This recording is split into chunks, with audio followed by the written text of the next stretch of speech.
Car dealer refuses to serve broke girl next day. She pulls up in a Lamborghini. The air at Premier Motors smelt of desperation, although it was hidden by the scent of lemon polish and cheap perfume. Brad Jenkins, a senior salesperson who had positioned himself as the guardian of automotive luxury, was picking at his manicure while leaning against a pristine Mercedes SUV. The eyes that searched the showroom with calm seriousness were not the wide-eyed astonishment that he anticipated on the part of serious purchasers. He noticed faded trousers, a worn rucksack, and eyes that examined the showroom. With her fingertips hovering only an inch away from the carbon fiber flank of a limited edition Porsche 911 GT3, she came to a standstill in front of the vehicle. At that moment, she entered the room, his tone dripping with the contempt that he had developed over time. Brad didn't bother to inquire about her name, although she was known by the name Alara Rossi. "Can I help you?" Brad drooled, remaining seated in his position. "It is not the decals that are used to assess speed, Mr. Jenkins. It was the rumbling, guttural, live sound of a V12 engine that was revving at a high speed. A mechanism was located outside that halted the passage of time. It was not just a Lamborghini. It was a Lamborghini Revelto, which is the brand's new flagship hybrid hypercar. Engineering is the field that measures it. Respect as well." Lara shifted her gaze, her eyes piercing. "This particular specification is known as the Wyzak package. It is equipped with the front axle lift system, right?" Brad let out a snort. "Take a look, my darling. They're not toys at all. The price range begins at 200 grand. How about checking out the used Kia property just down the street? Keep up with your ... pace. It is my pleasure, Charles. Let us go on."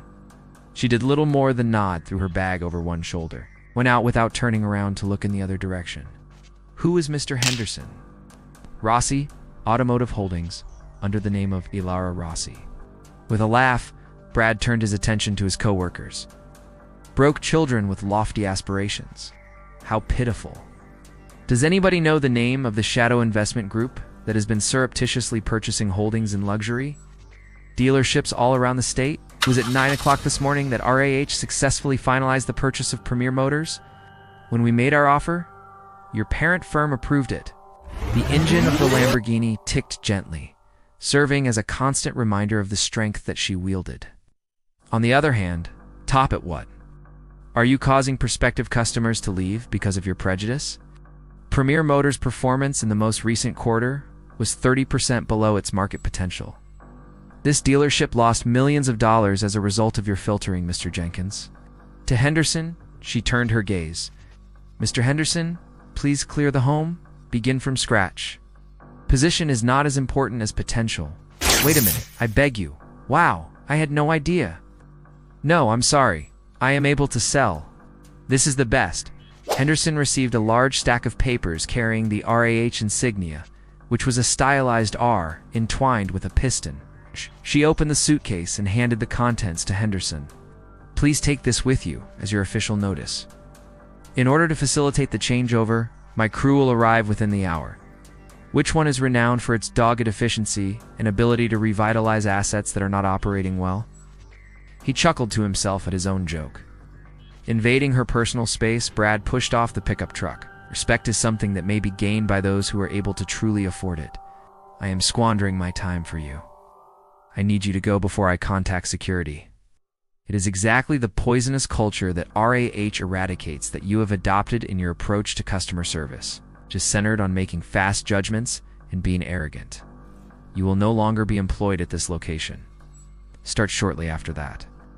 Your personal stuff will be collected by security personnel who will accompany you." Alara did not show any signs of flinching. The tone of her speech remained low and menacing. "Respect?" While Alara's eyes were filled with a flash of something chilly, it was not wrath, but rather calculating that was seen. A symphony on 12 cylinders was performed the next day. As Brad was in the middle of regaling his sycophantic junior salesman with the broke girl anecdote, a sound ripped through the Muzak audio system in the showroom like a chainsaw through silk. The floor-to-ceiling windows were the focal point of anyone's attention. This door was opened. The step of Alara Rossi was taken. Fading jeans were no longer present. She held herself with an air of total, untouchable strength, and she wore charcoal slacks that were superbly fitted. She wore a silk top that was the perfect shade of storm clouds. Through the glass, her eyes fixed on Brad's, causing him to hesitate in the middle of his grin. Beyond wealth, the mastermind behind the game's exciting new development. As Brad rushed through the doors of the showroom, his countenance was a mask of forced joviality. Stumbled and fell over his own feet as he made his way through the doors. "It's me, Miss Rossi. What a remarkable piece of machinery. Oh, a revuelto. Please accept my sincere apologies for yesterday's very serious mistake. Please, come in and allow me to demonstrate." Ilara raised a single hand into the air. Whenever she spoke, her voice was as icy as ice, and the abrupt quiet that engulfed the whole dealership accentuated the impact of her words. "It is Mr. Jenkins. The day before yesterday you were correct about one thing. Respect is something that must be earned. My affection is not yours to earn." Prior to Brad being able to stutter out another apology, a beautiful black Bentley arrived out of nowhere. The door was opened by a distinguished gentleman who was wearing a Savile Row suit and holding a briefcase. Immediately, he made his way to Ilara. "I am Ms. Rossi. All of the documentation are prepared." The bag was taken by Ilara, and her gaze never left Brad's pale face as she picked it up. Suddenly, she turned her attention to Mr. Henderson, the manager of the dealership, who had hurriedly left the building. The jaw of Henderson was dropped, holdings of Rossi Automotive Inc. Within the startled stillness, Ilara said, "That's correct," her voice breaking through the hush. "The truth is that it was not a purchase, but rather a purge." Finally, Ilara shifted her attention back to Brad, who seemed to be convulsing with illness. She addressed him as Mr. Jenkins, her tone free of any hostility, but resonating with a sense of finality. Brad's whole world collapsed. Lara corrected. "You were the top salesman," as she looked over the features of the other staff members, had suddenly become alert and frightened after the interruption. Ilara approached the Revuelto as Brad remained there immobile and unable to move. She halted. She did not glance behind her. "What? And what about Brad? That goal of becoming a broke girl? The stage that your ego played on has recently been purchased by her. Keep in mind that genuine luxury is not something that can be purchased with a lot of money. It's the ability to completely transform the environment. It is even yours. Brad, I think it's best if you leave now."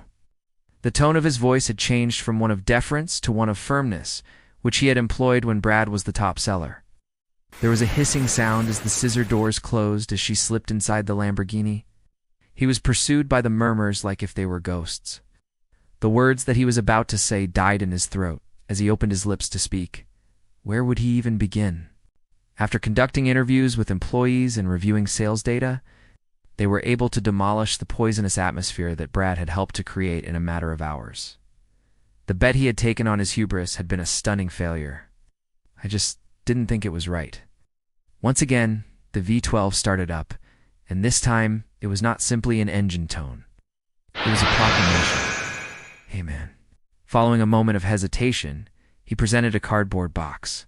"For your stuff." The story of the chrome and silk revolution spread like wildfire. As they watched through the glass, the employees of the dealership displayed a range of emotions, including astonishment, pity, and, for some of them, a repressed sense of delight. Not only would his finances not endure for very long, but his reputation in the world of luxury automobiles was also poisonous. After what had occurred, no dealership would attempt to work with him. Strenuous break. But hey, maybe Kia is looking to hire. The only reason Brad was tolerated was because of his sales statistics. Brad had never been liked by anybody, but it was no longer present. Premier Motors, which was reinvigorated under RAH, acquired a reputation for providing great service that was free of judgment. Charles, who was her assistant, came in then. "Yesterday, she took notice of you, and you were the only one who did not laugh when Brad made fun of her. But was it really just about the acquisition? In any case, Ms. Rossi believes that you have promise. That is, she is giving you Brad's previous job, but there is a catch. In Brad's mind, money was something that should be flaunted. True wealth is something that can be put to use. It is not. We're trying to make a point, after all." And somewhere, Ilara Rossi, the heiress to an industrial fortune and a disruptor by nature, added another successful purchase to her portfolio. The recollection of a smug salesperson paled compared to the scream of a 12-cylinder engine and the pleasurable click of a briefcase closing on a transaction well struck. It was written on the sign that honest deals, no judgments. Ilara Rossi is a disruptor by nature. Help ya. She had coerced him into constructing a more superior one. No more evaluating customers based on the clothing they wear. In the event that he is successful, he will be in charge of that dealership within a year. And if that doesn't happen, he'll wind up like Brad. No more mocking at customers considered to be broke. Opportunities, not elitism, are the focus of Premier Motors at the moment. As the Ravuelto drove away, Brad Jenkins was left alone on the sidewalk of the dealership where he had previously worked. I need a job. And every one of our customers, as if they are purchasing a Ferrari, do you believe that you are capable of doing it? The keys to a Toyota Camry that was 10 years old were suddenly heavy and chilly in his fingers. The crew went inside and observed, learning a lesson that was engraved in chrome and silk. Never underestimate anybody. In particular, those who are inquiring about axle lifts in a discreet manner. That's right. I am able to. It is possible that they are only forming an opinion about the basis of your universe. It was not just a narrative of vengeance that spread like wildfire, but it was also a case study in hubris and concealed power.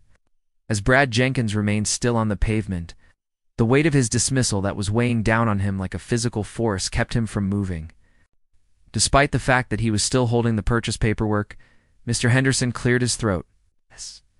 As a result of his embarrassment, Brad's face burnt. One of the younger salesmen, a quiet individual by the name of Daniel, came up just as he was turning to go on his way out. The moment Brad stormed inside the dealership for the very last time, he grabbed it without uttering a single word. The dealership had undergone a complete transformation by lunchtime. The members of Alara's team came.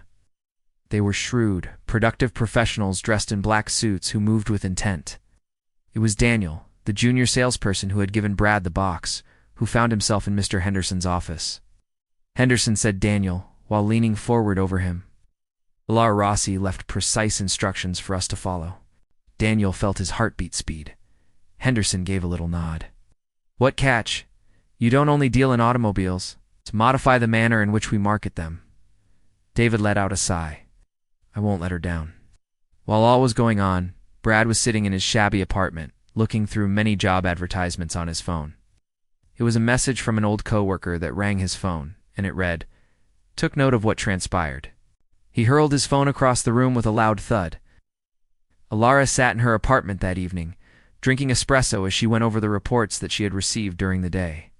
Premier Motors is safe, he was quoted as saying. Alara gave a sly grin. What point? This power is not in the vehicle that you drive. Rather, it is in the decisions that you make. Gave a little nod, and Daniel, her eyes shone with a sparkle. This is a test. After a week had passed, Brad, feeling hopeless and humiliated, found himself standing in front of a modest and tiny used automobile yard. Inside, an elderly guy with a weathered face glanced up.